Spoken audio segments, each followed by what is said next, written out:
2020년 9월 9일 수요 저녁 예배. 오늘 주시는 말씀은 마태복음 3장 7절로 10절까지 말씀입니다. 요한이 많은 바리새인들과 사두개인들이 세례 베푸는 데로 오는 것을 보고 이르되, 독사의 자식들아, 누가 너희를 가르쳐 임박한 진노를 피하라 하더냐. 그러므로 회개에 합당한 열매를 맺고 속으로 아브라함이 우리 조상이라고 생각하지 말라. 내가 너희에게 이르노니 하나님이 능히 이 돌들로도 아브라함의 자손이 되게 하시리라. 이미 도끼가 나무 뿌리에 놓였으니 좋은 열매를 맺지 아니하는 나무마다 찍혀 불에 던져지리라. 아멘.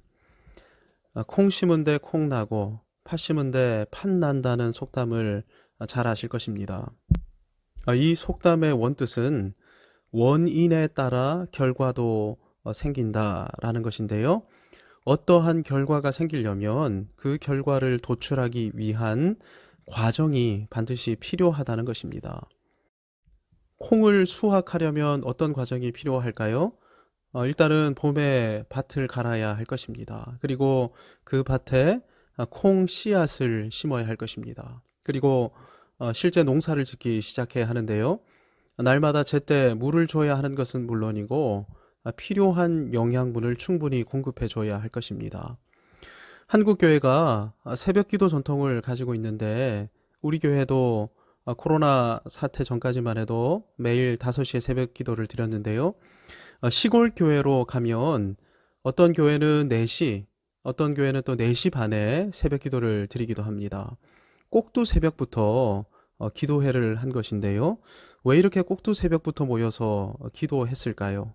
그래야 기도하고 난 다음 동트는 시간부터 농사에 종사할 수 있었기 때문입니다.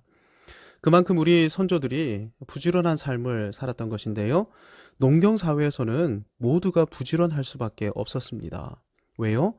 콩 심으면 콩이 나는 것뿐만 아니라 지혜롭게 농사를 지으면 때로는 30배, 60배, 또 어떨 때는 100배의 수확이 될 수도 있었기 때문입니다. 열심히 일하고 지혜롭게 노력하면 좋은 결과가 산출된다는 걸 경험해 봤기에 열심히 일했던 것이죠.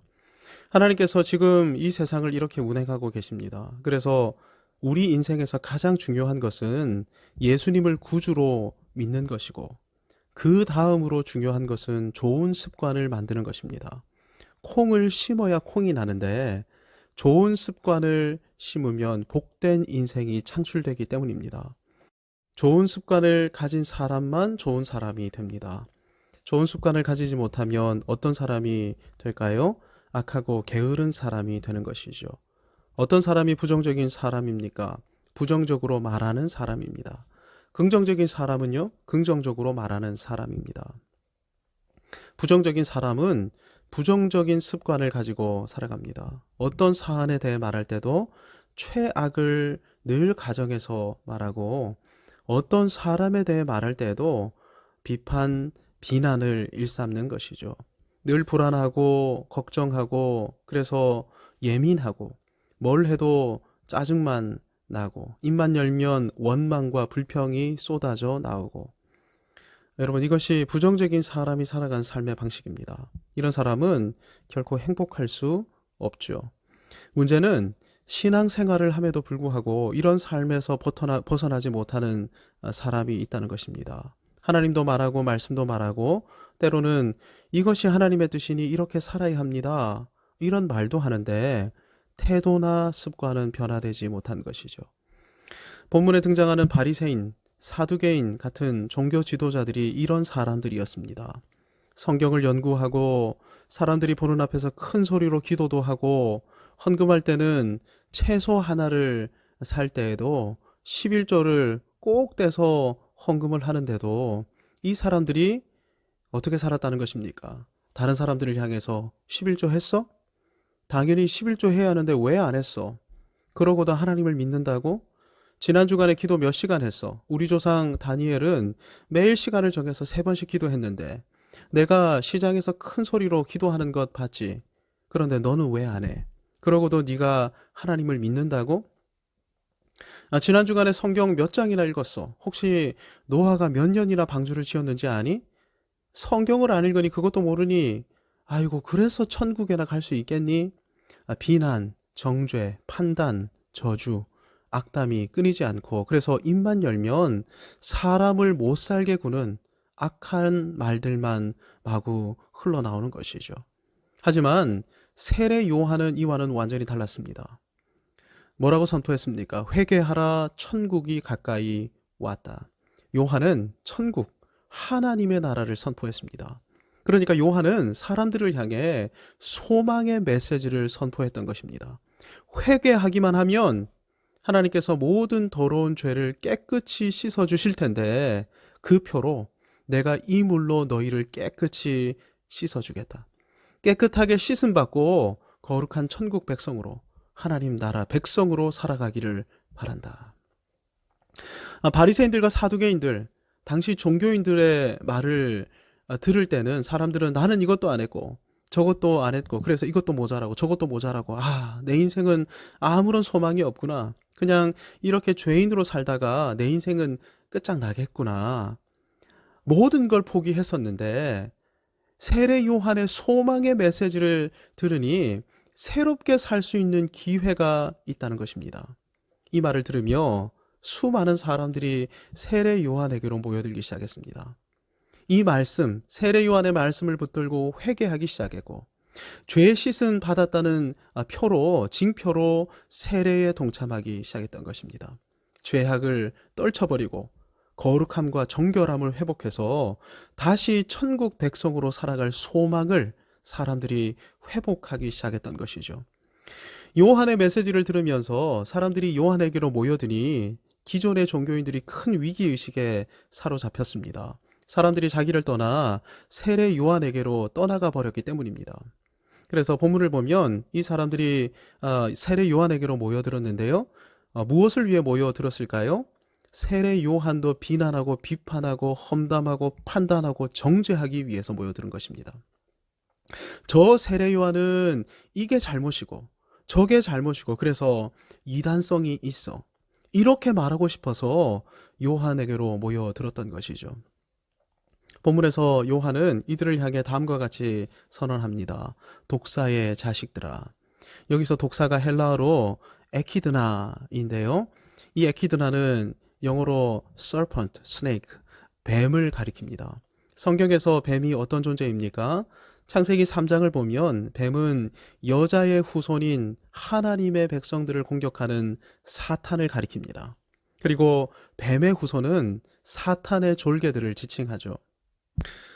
그러니까 요한은 당시의 목회자들이었던 바리새인들, 서기관들을 향해 성경을 설교하면서 하나님의 백성들을 정죄하기만 하고 판단하기만 하고 그래서 그들의 심령을 죽여왔던 너희는 실은 사탄의 졸개들이다.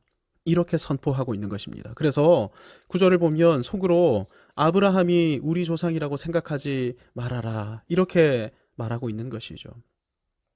아브라함은 주변에 있던 모든 사람들을 살렸던 축복의 통로였습니다. 그래서 아브라함을 만났던 사람들은 아브라함을 통해 여호와 이레의 하나님을 만났고 그래서 아브라함과 함께 전능하신 하나님을 예배하면서 하나님의 꿈을 꾸었습니다. 사람을 살리고 하나님 나라를 펼치는 존재로 변화되기 시작했죠. 그런데 늘 사람을 죽이고 할 수 없다고 못한다고 너는 이게 모자라고 저게 모자라고 이렇게 말하며 하나님의 백성들을 죽여왔습니다. 이렇게 살아왔는데 축복의 통로입니까? 스스로를 속이는 거짓 믿음이죠. 혹 나는 바리새인이나 사두개인 같은 사람은 아닙니까? 주변 사람을 못 살게 굴고 괴롭히고 강제하고 내 마음대로 하고 싶어하고 이런 사람이 있다면 교회는 다닐지라도 사탄의 졸개이며 축복의 통로와는 상관없는 사람일 것입니다. 그래서 스스로에게 자문해 보셔야 합니다. 혹시 나는 어떠한가? 물론 하나님께서는 이런 사람에게도 기회를 베푸시고 은혜 베풀기를 원하시는 분이십니다.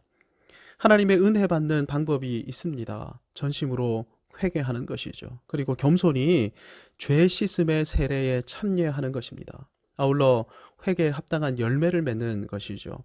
죄 씻음 받은 사람이라면 거룩하고 정결한 삶, 천국 백성의 삶이 시작되는 것이 마땅하기 때문입니다. 하나님께서는 우리가 우리 자신의 열매를 보면서 우리가 어떤 사람인지를 확인하는 기회를 허락해 주셨습니다.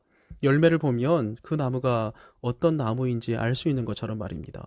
배나무인 줄 알고 달고 맛있는 배를 기대하면서 나무를 심었는데 열매도 작고 신맛만 나는 돌배가 열립니다. 그러면 이 나무는 배나무가 아니라 돌배나무인 것이죠.